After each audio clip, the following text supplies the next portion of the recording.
27 तारखेला अंबड परिसरामध्ये, गंगापूर परिसरामध्ये तसेच म्हसरूळ इथे देखील काही गुन्हेगारांनी दहशत करण्याचा प्रयत्न केला. त्यातील मुख्य गुन्हेगार आहेत कुंदन परदेशी. याने सुरुवातीला म्हसरूळ येथून एका व्यक्तीकडून बळजबरी त्याची एक गाडी ताब्यामध्ये घेतली. त्या गाडीमध्ये त्याचे साथीदार भरले. त्यानंतर त्याने त्याच्या साथीदारासह तो अंबडच्या हद्दीमध्ये सिडको गेला. त्याने तिथे पण दहशत केली, तिथे गाड्यांची तोडफोड केली आणि काही व्यक्तींवर जीवघेणा हल्ला केला. त्यानंतर तो गंगापूर परिसरामध्ये आला, कॉलेज रोडच्या परिसरामध्ये. तिथे पण त्यानं एका चहा व्यावसायिकावर हल्ला करण्याचा प्रयत्न केला.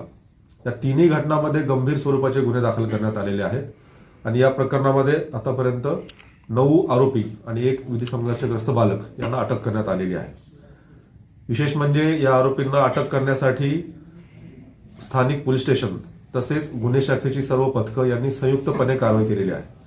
गुन्हे शाखेचं युनिट 1चं पथक, गुन्हे शाखेचं युनिट 2चं पथक, गुन्हे शाखा अंबड पथक, याशिवाय म्हसरूळ पोलीस ठाणे, गंगापूर पोलीस ठाणे आणि अंबड पोलीस ठाणे या सर्वांनी संयुक्त कारवाई केलेली आहे आणि या सर्व आरोपींना MP मध्ये पळून जात असताना अटक करण्यात आलेली आहे. या सर्व आरोपींवर गंभीर गुन्हे दाखल करण्यात आलेले आहेत आणि यामध्ये मोका देखील लावण्याची कारवाई सुरू आहे आणि यापुढे देखील जर कोणत्याही गुन्हेगारांनी शहराची शांतता बिघडवण्याचा प्रयत्न केला तर त्यांच्यावर अशीच कठोर कारवाई केली जाईल आणि त्यांना कुठलाही दिलासा दिला जाणार नाही.